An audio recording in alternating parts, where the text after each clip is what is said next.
Assalamualaikum warahmatullahi wabarakatuh. Halo semua, kali ini kita akan belajar mengenai Perang Padri dalam upaya purifikasi Islam dan menentang dominasi Belanda di Sumatera Barat. Sebelum menyimak kronologis 3 babak Perang Padri, perlu diketahui terlebih dahulu asal kata dari Padri.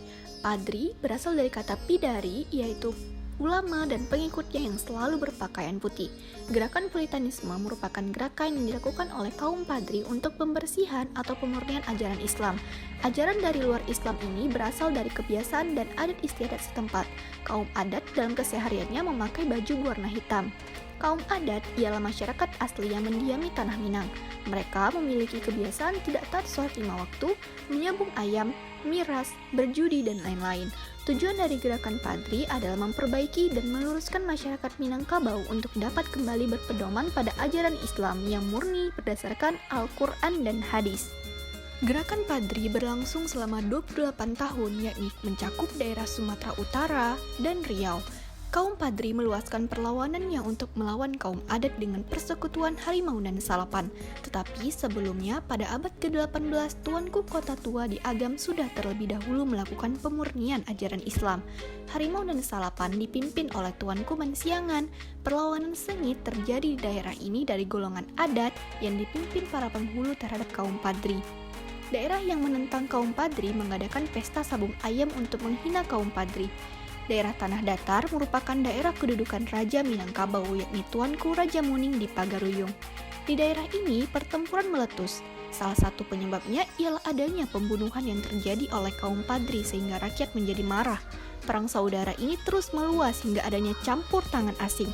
Pada tanggal 10 Februari, dilakukan perjanjian antara Belanda dengan penghulu untuk dapat membantu kaum adat melawan kaum Padri. Tetapi nyatanya, niat Belanda juga ingin menanamkan kekuasaan di Minangkabau.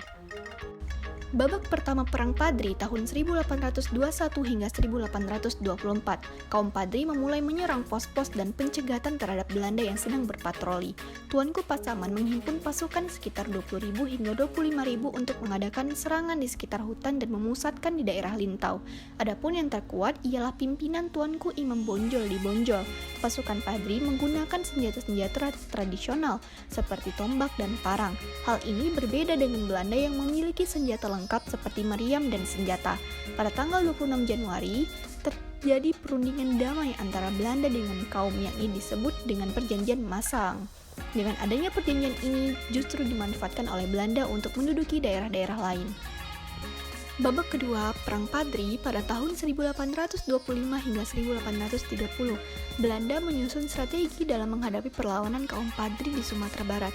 Bagi Belanda, tahun tersebut digunakan untuk sedikit mengendorkan ofensifnya dalam Perang Padri. Belanda mengupayakan perdamaian dengan berbagai cara. Kolonel de Sturz, yang merupakan penguasa sipil dan militer di daerah Sumatera Barat, berusaha untuk mengajak kaum Padri untuk menghentikan perang. Dikarenakan sikap Belanda yang licik, kaum Padri tidak terlalu menghiraukan ajakan damai dari Belanda. Sulaiman Al-Jufri yang merupakan seorang keturunan Arab diminta untuk membujuk kaum Padri agar dapat berdamai. Tuanku Imam Bonjol menolak ajakan tersebut, tetapi Tuanku Lintau dan Tuanku Nandrenceh menerima ajakan damai tersebut. Oleh karena itu, pada tanggal 15 November 1825 ditandatangani Perjanjian Padang. Babak ketiga tahun 1830 hingga 1837, setelah berakhirnya Perang Diponegoro, Belanda mengkonsentrasikan semua kekuatannya ke Tanah Minang untuk menghadapi perlawanan kaum Padri. Kaum Padri mulai merangkul dan mengurangi aturan untuk kaum adat. Kaum adat pun mau bekerja sama dengan kaum Padri untuk melawan Belanda. Dengan latar belakang, Belanda sudah mengingkari janjinya untuk membantu kaum adat melawan kaum Padri. Dengan begitu, kekuatan para pejuang Padri semakin meningkat. Kaum Padri bergerak ke pos-pos Belanda. Pada tahun 1832, pasukan dari di bawah pasukan Legiun Centot Ali Basa, Prawiro Dirjo dengan 300 prajurit bersenjata datang ke Sumatera Barat. Pasca Van den Bosch berkunjung ke Sumatera Barat, diterapkanlah strategi winning the herd kepada masyarakat.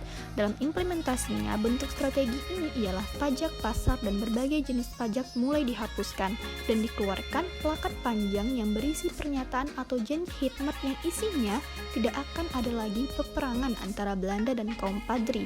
Dengan adanya plakat panjang membuat Belanda mulai mengajak kaum Padri untuk berdamai. pada tahun 1834, Belanda memusatkan kekuatannya untuk menyerang pasukan Imam Bonjol, dimulai dengan memblokade jalan-jalan yang menghubungkan Bonjol dengan daerah pantai. Akhirnya, pada tanggal 25 Oktober 1837, Tuanku Imam Bonjol dan pasukannya terdesak dan ditangkap. Pasukan yang dapat meloloskan diri melanjutkan perang di hutan-hutan Sumatera Barat. Imam Bonjol kemudian dibuang ke Cianjur, Jawa Barat. Lalu tanggal 19 Januari 1839 ia dibuang ke Ambon dan tahun 1841 dipindahkan ke Manado hingga meninggal pada tanggal 6 November 1864. Nah, itulah kronologis dari peristiwa Perang Padri di Sumatera Barat.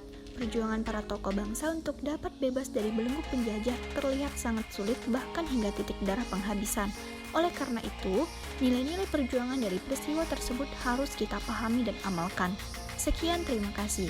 Assalamualaikum warahmatullahi wabarakatuh.